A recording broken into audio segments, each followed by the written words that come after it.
The pilgrimage of presidential hopefuls. The Western Wall, a photo op with Netanyahu, all first stops ahead of a possible run for the U.S. top spot.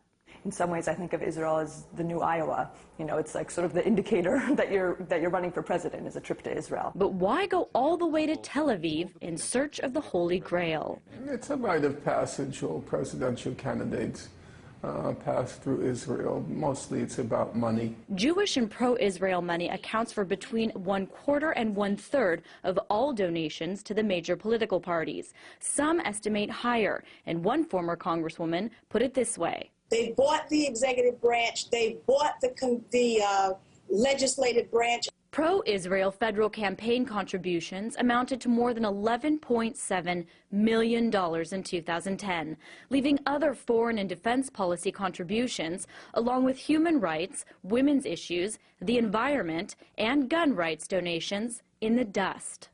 And this power of the purse has built a reputation in Washington for the most powerful pro-Israel political group in the country. I think what AIPAC has done best has impressed upon candidates and upon elected officials that they can punish people who vote the wrong way and that they can reward people who vote the right way. Rumblings of which could be heard at the height of tensions between the White House and Israel over settlements last spring, in the way some members talked about President Obama's fate. I think he may very well be a one-term president. The Jewish people. Now in the last few months, we've seen a parade of GOP politicians through the Holy Land, ostensibly to boost their foreign policy credentials. Huckabee, Romney, Giuliani, Barber, and most recently, of course, Palin, who is known for her uncompromising support for the state of Israel. But who is known in the U.S. when it comes to international aptitude by her infamous lack of it. You can actually see Russia from land here in Alaska.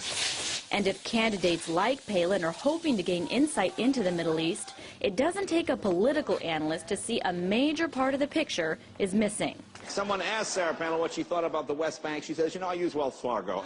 But critics argue an accurate view of the issues is just not really the point. She just goes, does a little tourism, and comes back, and she's ticked that box on her presidential finance raising. And a broader perspective might not matter much to the future of U.S. foreign policy anyway.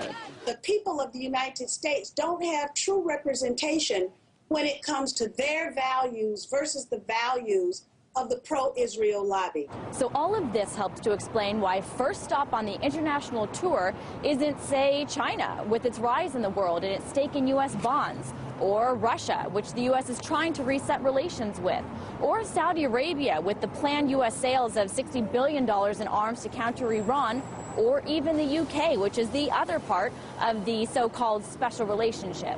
But instead, why potential presidents on the surface looking to boost their foreign policy street cred bypass all of these other countries and head straight to the stump in just one? Lauren Lister, RT, New York.